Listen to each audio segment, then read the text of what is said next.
Now, our next guests have a special place in my heart because they worked on a game I play a lot, a game called Starcraft. Please do. Yes!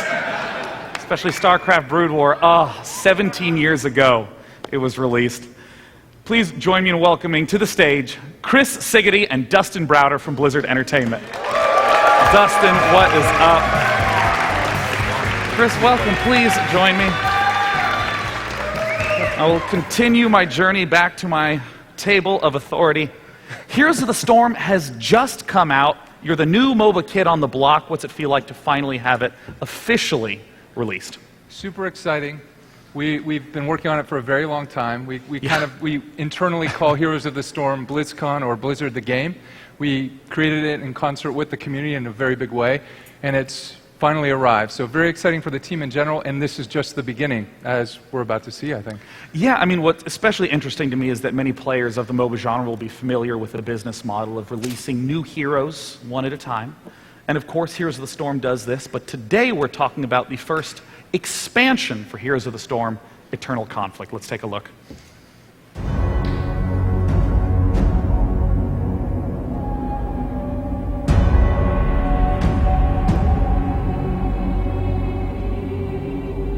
There is an eternal battle between light and darkness.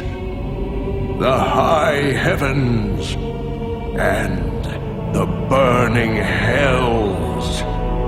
Now, that conflict continues in a new arena.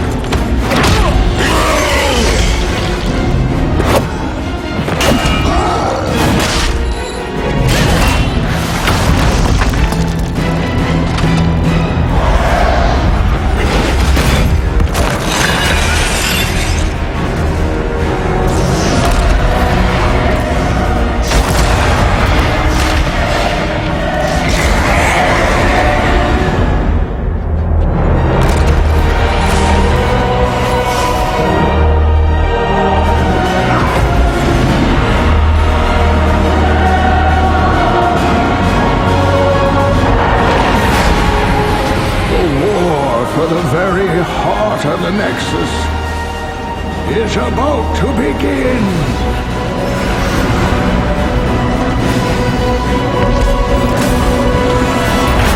Which side will you choose?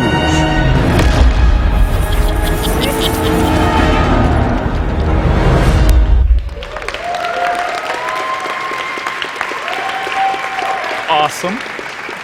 But I first want to ask, how do we think about what it means to have an expansion in a MOBA?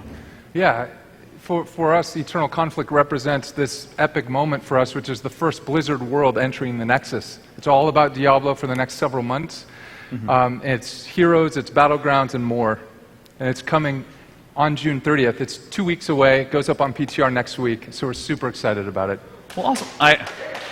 I also understand that the Treasure Goblin from Diablo 3 is a feature in the game. Right. Treasure Goblin from D3 is up there. It spawns in the battlegrounds. In the first 30 seconds before the gates lift, you get the opportunity to kill the Treasure Goblin before he escapes through his portal, and if so, you get some bonus gold. So we're excited about that, too. Whoever thought of the Treasure Goblin mechanic for Diablo 3 is a genius, yes. Man. That makes so much sense. It's a walking piñata. Yeah. Now, in terms of some new heroes, I'm excited to talk about King Leoric. Right. New hero coming in Eternal Conflict. Skeleton King. Yeah. Dustin, tell me about King Leoric. This is a hero we've wanted to do for a long time. He's a favorite boss from the world of Diablo. We have characters in our game that we're allowed to do some really unusual things. We've changed a lot of the core rules associated with the genre. So Leoric has a trait, which is sort of something that defines him specifically. Mm-hmm. When he dies, he turns into a wraith, and he stays on the battlefield. And he'll stay on the battlefield for the duration of his death. Can he deal damage? He can't deal damage, but any damage, he can attack other players, and he can slow them and do other effects. Any damage he would have dealt lowers his death timer, which will allow him to get back into action even sooner. So you can imagine that you're running around as a wraith, sort of haunting the people that killed you. And then when your death timer ends, you return to the battle exactly where that wraith is standing. You don't need to come back from the fountain. You'll be Dustin. right there, maybe just delivering just vengeance on the guy who killed you. Can anyone deal damage back to you? No, you're just a wraith, just floating around. But he's a hero for you and I, for sure. So Right. when we die repeatedly, we Right, can come you'll be back good. quickly. You'll be right? good. So what else can King Lyric do? Well, King Lyric's got a number of heroic abilities. These are sort of the top-end abilities. You can choose between two different abilities, like all of our heroes. The first is called Entomb. With Entomb, you can create these walls that will trap heroes maybe in a position they don't want to be right now. Maybe point blank with Leoric, and maybe some other team members might leap in to help you out as well. So he's this very powerful warrior character that can really control the battlefield.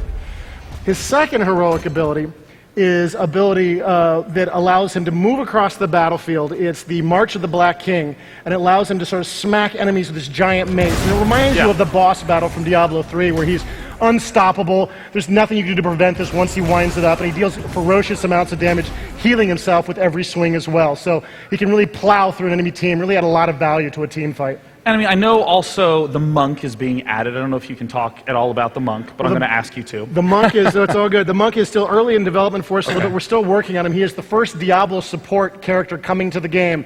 He's very mobile, very agile, leaping on enemies, jumping to help heal friends. And at the same time, we're trying to do something very special and different with his talents. So the monk is a character that can choose his own trait at the very beginning of the game. So instead of having a usual set of talents at level 1, he can choose which trait he would like to take, whether he wants to be more of an attack-oriented character, more of a melee kind of brawler, or more of a traditional support character. And it really allows us to use this talent system and really push it, giving you, the player, a lot of control over how you play this character. I mean, these heroes are particularly sort of crazy. I mean, with the way that you're working with the talent system, with the respawn, and with like so much content to draw from your past IPs. How do you do the sorting? Not just with which heroes you want to put in, but with these sort of ideas that we're actually getting the chance to see today. Well, there's a lot of different reasons. You know, obviously, Diablo support was something the community had been requesting for a long time that we wanted to do. The idea of having a character that didn't die was, came from, and we looked for different characters that could be on. We talked about Malthael for a little bit, as maybe that kind of character. And really, we looked at it, we felt like the skeleton King made a little bit more sense. So sometimes we have an idea for a game mechanic, something that will really push the boundaries of what you've seen in this genre before. And sometimes it's just a character that needs to be done. So like, Arthas is going to happen. Like, we've got to do that guy. And sometimes it's just lots of different reasons. Yeah, I mean, for me, so many of the heroes that really stand out are like the Murkies, the Abathurs, the really fringe sort of characters, so I'm very excited to see. I think, Heroes has tried to set, and tried hard, and I think succeeded, to really set a tone of expect the unexpected, and there are these heroes, and the designers are really killing it, I think, with the amount of variety you see between the heroes. It's something that makes me continue playing Heroes each night, so. Well, and since I have you both here, I want to talk about a game that seems that it will actually get the end to the storyline that began like 17 years ago, Starcraft II Legacy of the Void. Yeah. It's oh my God. Super exciting. We're so excited about it, and honestly, very humbling to be a part of it, because these stories around Jim Raynor, around Zeratul, Artanis, Kerrigan, these have been going on since the original Starcraft, and then here with Starcraft II, we're sort of finishing those in this epic conclusion, and it's coming soon, so we're very, very excited about it. I mean, what's that like for you guys personally to see, the end of the storyline so close? Yeah. Yeah, it's humbling. It's somewhat emotional, honestly, to have worked on it so long and see it come to this. And it's certainly not the end. We have a lot in store for StarCraft 2, but this story around these heroes, these characters is happening with Legacy of the Void. So very excited to share it. It's coming. We also have, we have a special video piece for any of you who know where the story ended at the end of Heart of the Swarm. Let's take a look at the Whispers of Oblivion.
What does it mean to have prologue missions, and when the hell can I play them?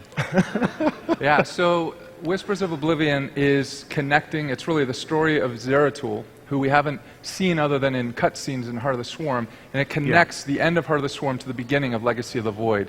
And it's a 3-mission series that connects those things. Zeratul is focused on finding and the final clues to the Xel'Naga prophecy. And he puts those things together. You get a chance to play it. So, you know, we left Heart of the Swarm. We've got the Terrans trying to put together their destroyed civilization from the end of that game. At the same time, we've got Kerrigan, the queen goddess of the Zerg, who has sworn to destroy this dark creature called Amon, who's making these monstrous hybrid creatures by combining Protoss and Zerg DNA with forbidden and foul technologies. And she's off in deep space trying to destroy this creature. And this is the opportunity for the Protoss now to finally retake their homeworld, to finally retake Ire they lost so many years ago back in the original Starcraft game. And we've got Zeratul running around at the same time trying to put this prophecy back together. So these 3 missions will give you a chance to sort of catch up a little bit and understand more about this prophecy. Now, all of these missions will be free to all players, regardless of whether you've bought or purchased StarCraft at all. So just sort of free to the world.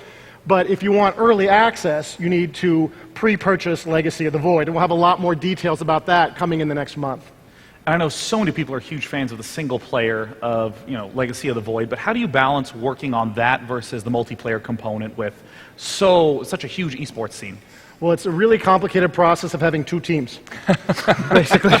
And we have one group of guys whose sole focus is on the esports experience, the multiplayer experience, and making sure players can get into and understand that experience. We got a whole other group of guys whose whole job is to make sure that we've got this amazing campaign experience. We also got guys who are working on our arcade systems to make sure that we've got the best mod tools out there we can possibly provide our players. The real challenge, of course, is trying to keep everybody connected. But everybody's so focused on making their part of the game a great, amazing experience. Just making sure they sort of sync up is the big challenge. I'm excited for the final end of the story. I'm excited for the new units at the final release. Gentlemen, thank you so much for coming out. Chris Pcgaming, Dustin Browder from Blizzard Entertainment. Thank you so much for coming out. Awesome.